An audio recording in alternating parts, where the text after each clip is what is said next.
Hi, I'm Maria Thea Harris-Silvello, Sews on social media. Welcome back to Sew Over 50 Podcast. Grab a cuppa and relax with us. Sew Organised Style Podcast acknowledges traditional owners of country throughout Australia.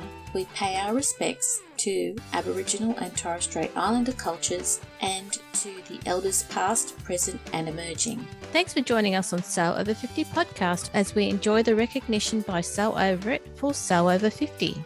Sew Over 50 intersects with all communities. Jacqui Mendez-Johnson, or Mad Sewing Scientist, was mentioned as a Sew Over It insider, and today she's agreed to be on the podcast to discuss how collaborative Sew Over It is with its dedicated insiders.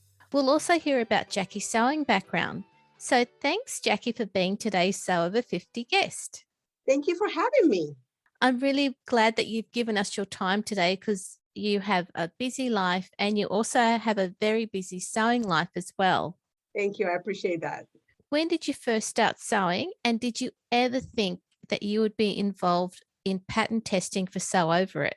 Not in a million years. I only started sewing a little bit over 4 years ago, and I never sewn before. So I didn't know anything about patterns, much less about independent patterns or pattern testing. So it was very nice to find out that this was an avenue that I could pursue as well. You've got some really lovely photos. You're very good at it. Thank you. Jacqui, how did Wilma influence you? Yeah, so Wilma is somebody that I follow on Instagram, and she had posted that Sew Over It was looking for new pattern insiders to test their patterns because they wanted to diversify and represent a wider community that they weren't showing already. And it just so happened that I had just discovered Sew Over It. Like 2 weeks prior, I think, I had just bought my first pattern. And I was like, wow, this is perfect. So I thought, okay, diversity, I am Latina, I am an older sewist, I'm more mature. So I thought this would be a good opportunity. So I applied and I was thrilled that they chose me. I was so happy. I was over the moon. When did you start being a pattern insider? I would say maybe like a year and a half ago, not very long. And that really shows how inclusive Sew Over It is, because they're being respectful of who's in our community. Absolutely. Yep. What's your experience about being a Sew Over It insider now? It's great. It is very fast paced, very fast moving, dynamic.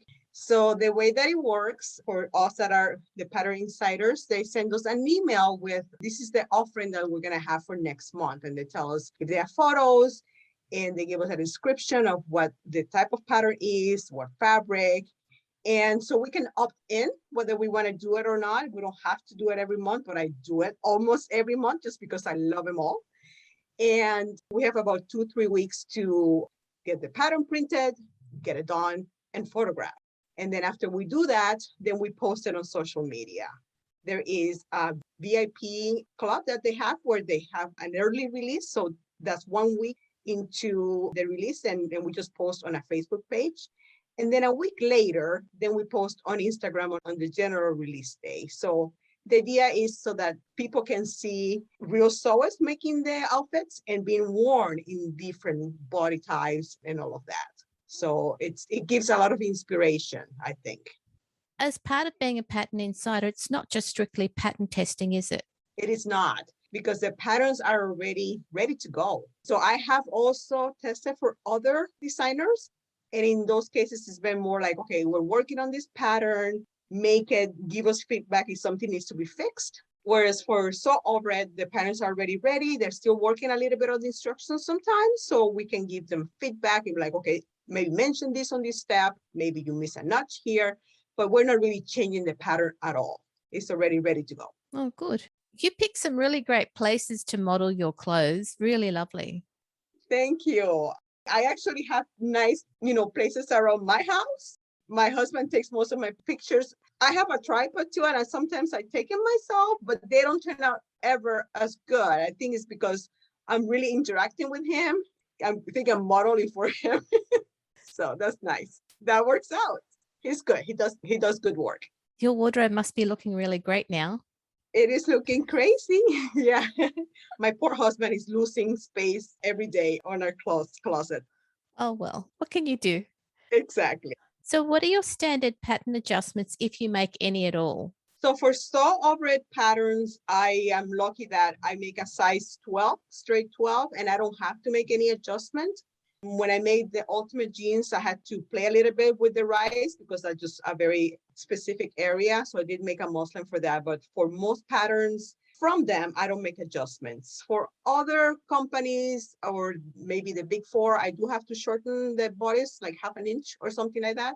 Mhm. But yeah, it's pretty simple for me, thank goodness. Yeah, that's really great. And as an insider, do you feel part of the Sew Over It team? I do.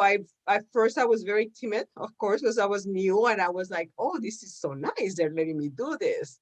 And they're very generous, with the things that they offer their pattern insiders. So it's fantastic to be part of, before they're releasing them and you're like behind the scenes. So that's a very nice thing to be part of. I love it. It would be good. Yeah. Going back to you and your online name, how did you develop it? Yeah. So I have to give credit to my husband for that one. So we were thinking, okay, you have to come up with a name for Instagram. And I went to do sewing scientist. And there's this lady, very nice lady that already had the name and other iterations of it too. Like another sewing scientist was taken as well. And he was like, well, you are a little bit like a mad scientist, you know that, right? And I say, mad sewing scientist. This is perfect. I'm very passionate about sewing and I'm very passionate about science. So that's where the name came from. I think it's fitting. I'm glad you say so. He obviously agrees. Do you find that your science background helps you when it comes to using patterns? Oh, yes, definitely. Most definitely. Yeah, the precision, the accuracy, all those things that I've done for many, many years in working in a lab. Yes, I have a very keen eye for those details. I've always wanted to ask that question of someone who has a science or an engineering background, because that must play a huge role in being able to figure out if a pattern fits you and all of the fine work that needs to be done. Yeah, I do a lot of my calculations in my head too. Of course, I write them down eventually, but I'm always figuring things out in my head. Like, okay, if I do this, I do that. So it's funny that you said that. When I was taking classes, I took classes for sewing about 4 years ago, and my sewing teacher, she remarked on that the fact that I was a scientist, and she also had engineers in her classes, and we have the same type of approach to sewing. It's good to see that. So we've talked about your science background. Tell us a bit about your day job. So I work for a biotech company. I've been doing this for almost 3 decades now. The majority of my career has been as a research and development scientist, working on developing products for studying cellular processes. So that's their systems that we can use for drug research, genetic identity, that type of thing. So it's very interesting. And how does sewing balance with your day job? It's a pretty straight 9 to 5 American job. So I do have my evenings and my weekends and a very supportive husband. So I love to sew and it's really very relaxing for me. So I do sew at least 2 hours every day. Wow, that's great. As the Mad Sewing Scientist on Instagram, is that the main place that we will find you, or can we find you elsewhere? Yeah, that is mainly my sewing outlet. I don't have any blogs. I do post on some Facebook pages under different pattern companies, and there I'm just Jacqui Mendez-Johnson. I also have a page on Minerva. I'm one of their ambassadors. Yes. So that's another place you could find me. When did you discover the Sew Over 50 community? That was pretty much when I discovered also indie patterns and Instagram. So fairly early on, I discovered it. I would say maybe a year and a half ago or so. And then I started seeing the hashtag, and there were people that I was following. Raquel, for example, she's in Taipei. She posts there, and I was so fascinated, and I love her stuff. She was very inspirational to me. So from there, I just kept meeting more people and following new people, and they follow me. So it's just been really wonderful. And I love how welcoming the Sew Over 50 community is. It's a very diverse community and quite supportive of lots of people, lots of ages, from lots of communities. Absolutely. Yeah, it's very wonderful. I love it. I don't know how they do it. It's a lot of work. And they work 24/7. It's every day. And I think there was probably a week that they had off in July or June this year. Yeah. They do a lot of work behind the scenes. Is there anything that you want to include in this podcast? I hope that I have conveyed my enthusiasm for sewing and the Sew Over 50 community and this Sew Over It patterns. I just feel that this has been such a great opportunity for me and a great outlet outside from my day job. What advice would you give listeners who want their sewing projects to be recognized on social media? Just be yourself, have fun, try different things, just try it out. If it doesn't work, it's okay. Just keep going and share. Some people might not feel so comfortable sharing at first. And I was on the same boat. And I was inspired by other people. And, I wasn't setting out to get followers or anything like that. I just really wanted to show what I was making and share with other people. And it's been really wonderful.